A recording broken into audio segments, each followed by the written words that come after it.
할렐루야. 아멘. 아마 이번 주에는 놀라운 하나님의 축복이 임할 것입니다. 오늘 이 본문의 말씀을 보게 되면은 주님을 기다리는, 재림을 기다리는 그러한 성도들은 빛의 자녀의 삶을 살아야 된다. 지금 계속적으로 주님의 재림에 대한 말씀을 하고 있는 거거든요.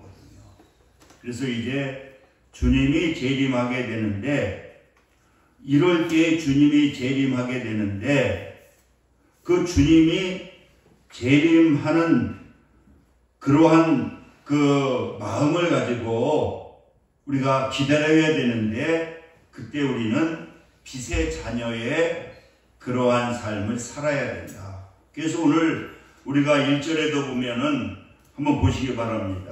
형제들아, 때와 시기를 관하여는 너희에게 쓸 것이 없음은 주의 날이 밤에 도둑같이 이를 줄을 너희 자신이 자세히 알기 때문이다. 그들이 편안하다 안전하다 할 그때에 임신한 여자에게 해산의 고통이 이름같이 멸망이 갑자기 그들에게 이르리니 결코 피하지 못하리라. 4절에 보니까 형제들아, 너희는 어둠에 있지 아니하매 그날이 도둑같이 너희에게 임하지 못하리니. 그러면서 오늘 이 본문 5절, 너희는 다 빛의 아들이요 낮의 아들이라. 우리가 밤이나 어둠에 속하지 아니하나니.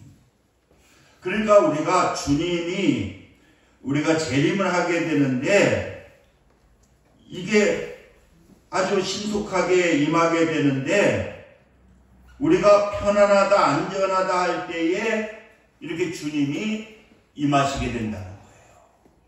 그럴 때 우리는 어떠한 자세를 가져야 되느냐? 바로 이 빛의 아들, 빛의 자녀로서의 삶을 살아야 된다는 거죠.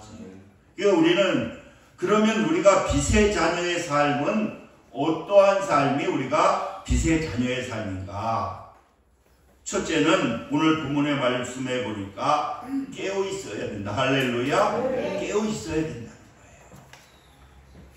그래서 우리가 주님이 오시는 것을 이스라엘의 결혼식에 대해서 비유로 말씀하시거든요. 그래서 마태복음 25장에 보게 되면은 천국의 어떠한 잔치를, 천국의 결혼식을 하게 되는데, 천국은 뭐냐?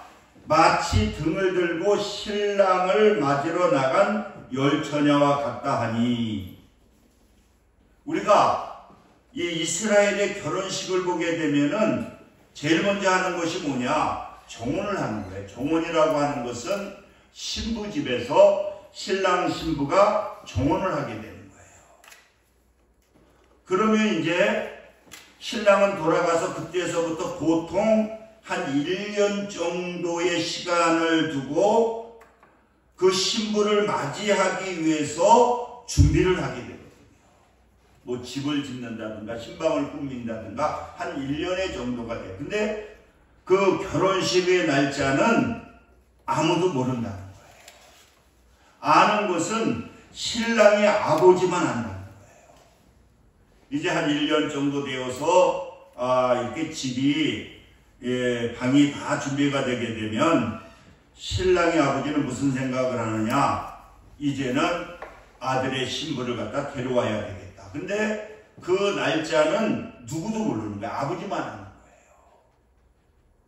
그러니까 신부는 뭐 하느냐? 이제 신랑을 맞이할 준비를 하고 있는 거예요.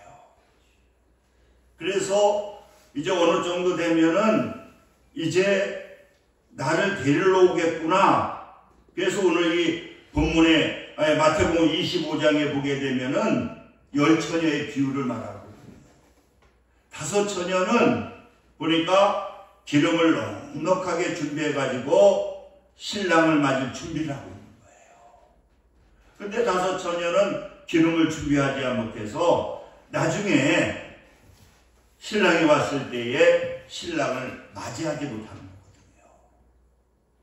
거거든요. 그러면서 우리가 뭐하라고 말씀하고 있느냐? 깨어 있어야 된다는 거예요.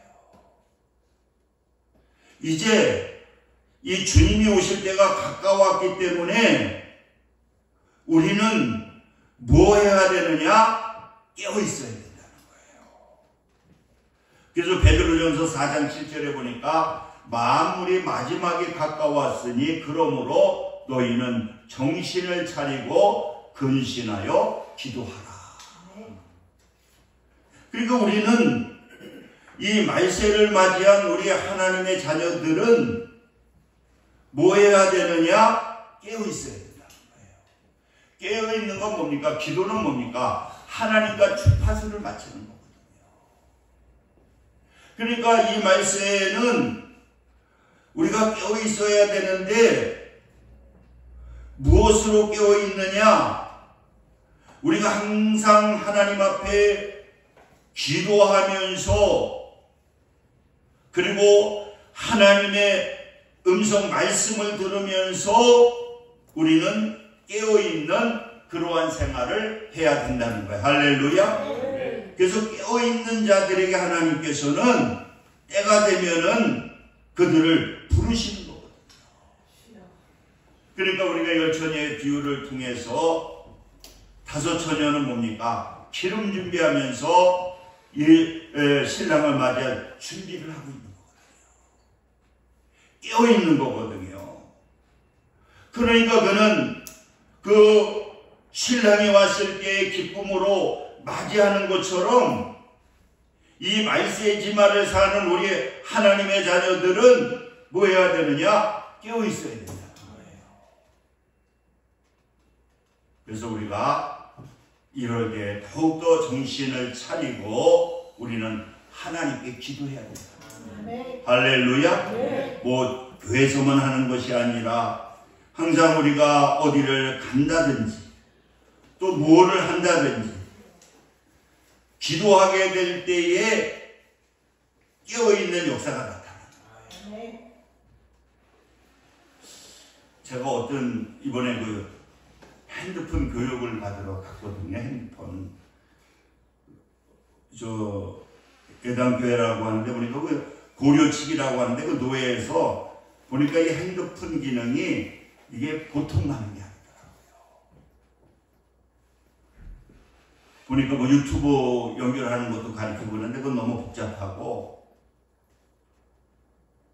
근데 지금은 바코드를 가지고요.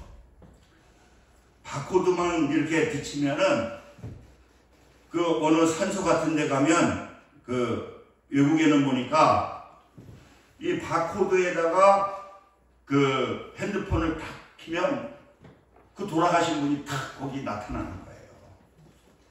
나타나가지고는 그 자녀들한테 얘기를 하는 거예요.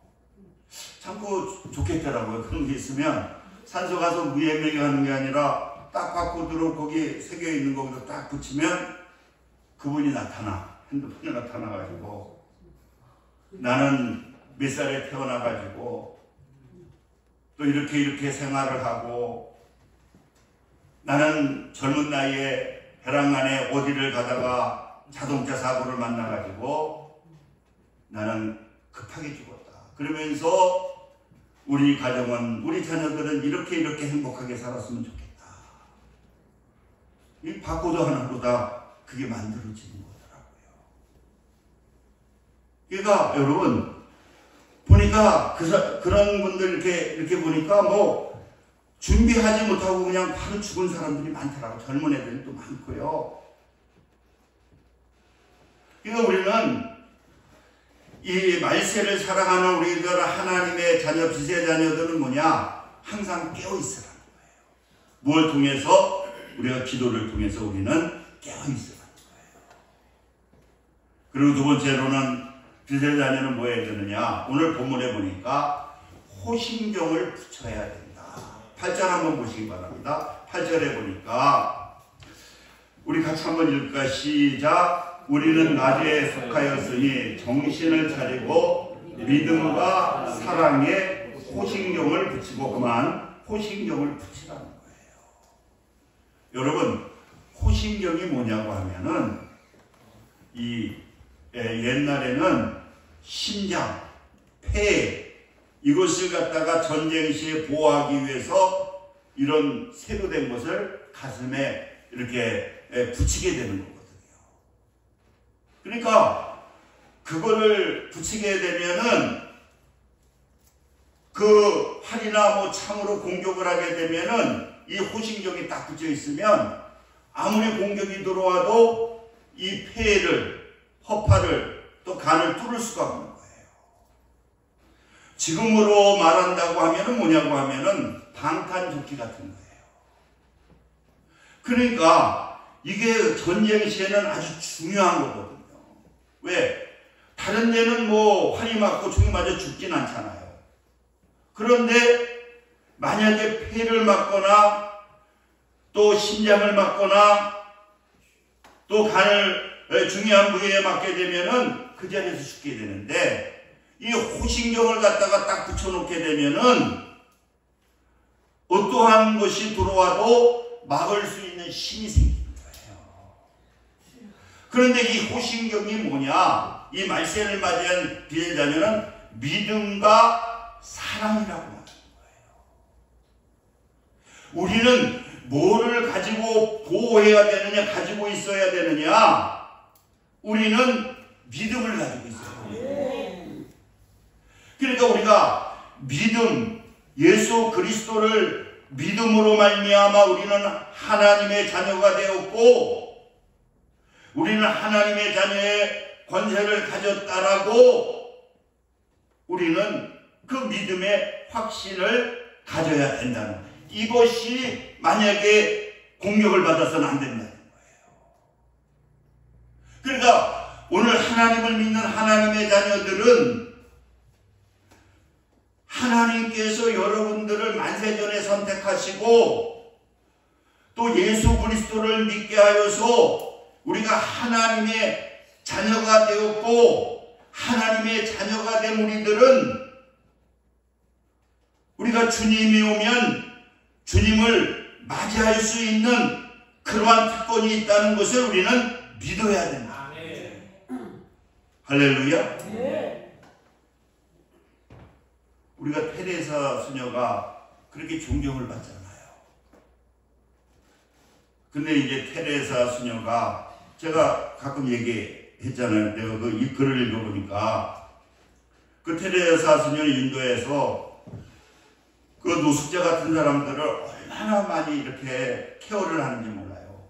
돈을 받아서 그들을 먹이고 그들을 갖다가 다 보살피고 그러다 보니까 그 사람들이 그런 노숙자들이 많으니까 많은 사람들이 자원봉사자들이 와서 도와주거든요. 그런데 사람들은 많은데 이 봉사자들이 너무 없는 거예요. 그러니까 근데 그 테레사 수녀는 꼭 저녁 기도회를 한다는 거예요. 무조건 다 1시간 저녁 기도회를 하는데 그 봉사자들이 생각할 때는 이걸 좀 10분이나 한 30분으로 줄이면 이 지금 봉사자들이 너무 모자라니까 차라리 이 기도회를 없애거나 조금 줄이면 이게 봉사하기에 어려움이 없을 것 같으니까 테레사 수녀를 찾아가서 지금 너무 사람이 없어가지고 저녁 시간에 1시간 기도회 이거 좀 없애면 안 되겠습니까? 그러면 적은 인원 가지고도 더 이 봉사를 할 수가 있는데 이게 1시간 기도회가 있어가지고 이 봉사 인원이 없어서 너무나 힘듭니다. 그랬더니 그 다음날 발표를 하더라고요. 내일서부터는 2시간으로 기도를 드리겠습니다. 지금 1시간도 저기 해야 되는데 2시간으로 기도를 드리겠습니다. 얼마나 믿음이 좋아요. 근데 그분이 나중에 죽고 나서 편지를 썼는데 그래서 조금 그것 때문에 저기 많았는데 계속 그런 봉사를 하면서도 내가 진짜 죽으면 천국 갈 수 있을까? 그래서 그 신부님에게 계속 구원에 대한 어떠한 의구심 때문에 편지를 많이 쓴 그 기사를 보면서 저런 분들도 구원의 확신이 없었구나. 그래가지고 2시간의 기도를 늘려줬는데 놀라운 일들이 일어나더라는 거예요. 그렇게 하나님께 기도하니까 막 봉사자들이 막 들어오기 시작하더라고요. 1시간 기도할 때보다 2시간 기도하는데 봉사자들이 많이 와가지고, 그러니까 우리는 우리의 힘으로 하는 것이 아니라 바로 하나님의 심의로 해야 된다는 것을, 그것을 실질적으로 봤다는 거예요. 여러분, 그러니까 우리는 이 말씀에는 호신경을 붙여야 되는데, 믿음의 호신경, 믿음을 보호해야 되고, 이 말씀에는 뭐냐? 그 다음에 바로 이 사랑, 오늘 본문에 나와 있죠. 믿음과 사랑. 두 번째로 신경은 뭐가 필요하냐고 하면은요, 우리에게는 이 사랑이 필요하다는 거예요. 여러분, 우리가 제일 계명 중에 계명이 뭐라고 합니까? 계명 중에 계명이 바로 이 사랑이라는 거예요. 할렐루야. 그러니까 이 성령이 충만하게 될 때에 우리에게 나타나게 되는 건 뭡니까? 아가페적인 사랑이잖아요. 참 우리나라가 지금 많이 힘들잖아요. 여야가 이게 보니까 사랑이 너무 없더라.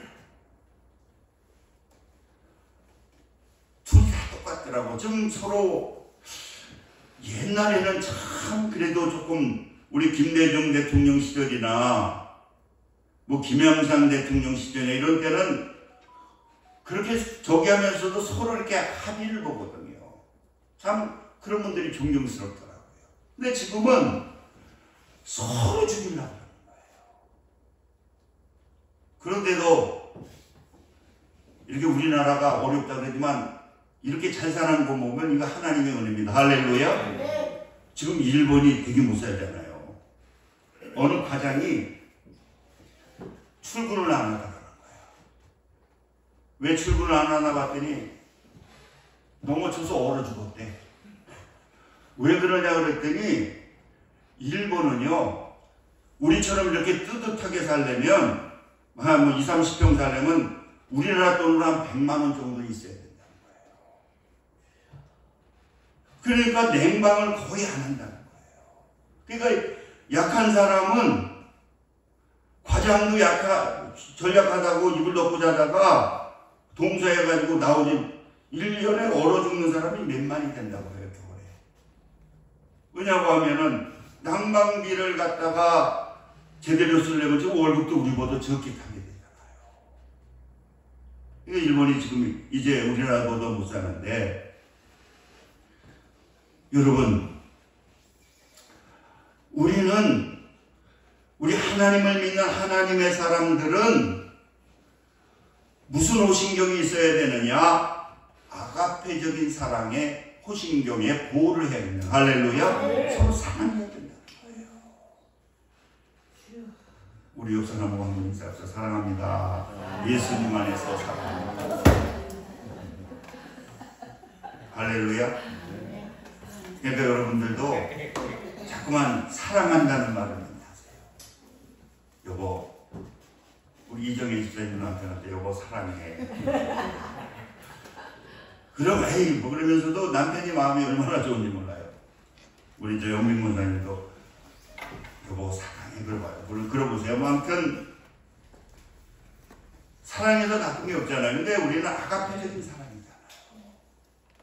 우리는 그러니까 예수님께서 다른 사람이 물어봤잖아요. 계명 중에서 제일 큰 계명이 뭐냐? 하나님을 사랑하고 내 이웃을 내 몸같이 사랑해라.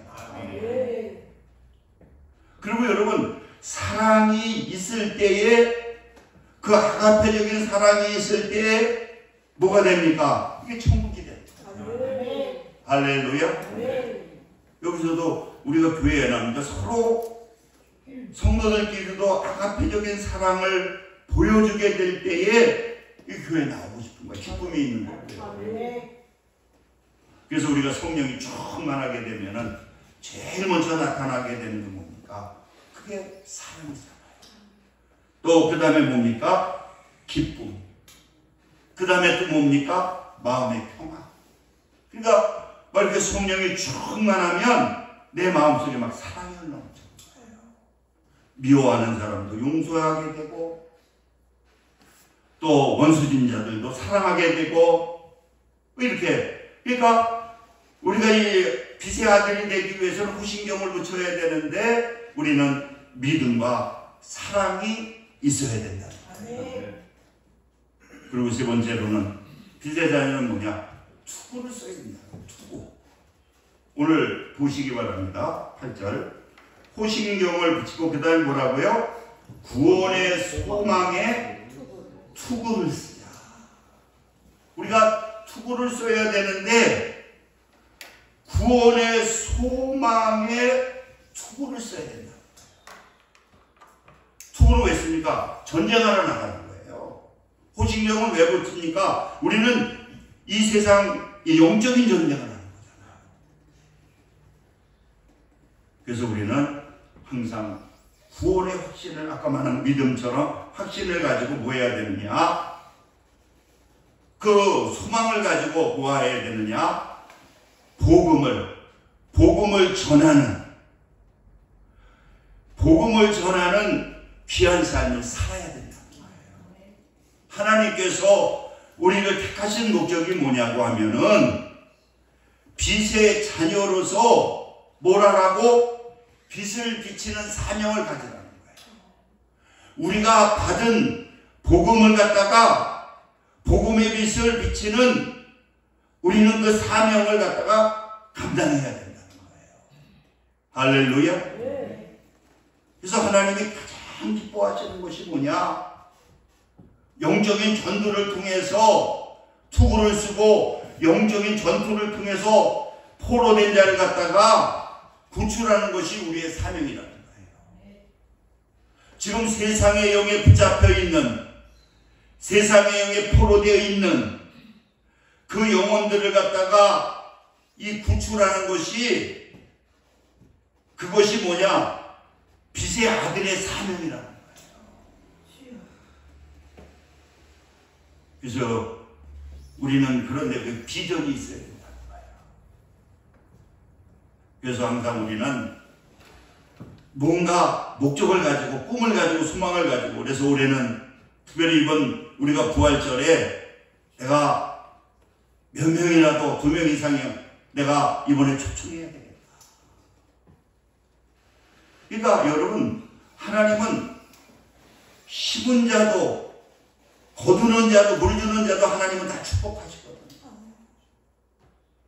설령 그날 하루만 나왔다 할지라도 하나님은 그걸 심은 것으로 봅니다. 그래서 우리가 주보에도 보니까 100배의 축복을 얘기하는데 우리가 복음을 위해서 희생을 할 때, 헌신을 할 때 마가복음 10장 30절에 보니까 현세에 있어 집과 집을 또 형제와 자매와 어머니와 자식과 전토를 100배나 받대 그래요. 내가 복음을 위해서 헌신하고 복음을 위해서 희생하게 되면은 형제, 자매, 부모, 자식을 갖다가 하나님이 축복을 해주신다. 그런데 이 복음을 전할 때는 뭐가 있느냐? 박해도 받을 수가 있다는 거예요.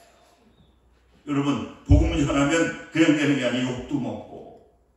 그러나 그거는 당연히 전쟁 시에는 우리가 전투할 때 이겨도 얼마나 다치기도 하고 이 전쟁이 얼마나 이겨도 힘든 거예요.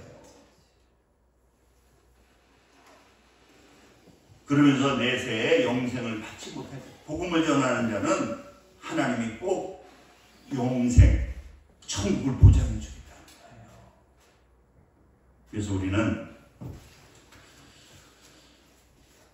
빛의 자녀는 이 말씀에 주님이 오신 빛의 자녀는 깨어 기도해야 되고 그 다음에 호신경을 붙여야 되고 우리는 구원의 투구를 쓰고 영적인 전쟁터에 나가야 된다는 거예요. 우리 기도하겠습니다. 할렐루야. 좋으신 사랑의 하나님 감사합니다. 빛의 자녀의 사명에 대해서 오늘 하나님께서 너희들이 그 사명을 잘 감당하게 되면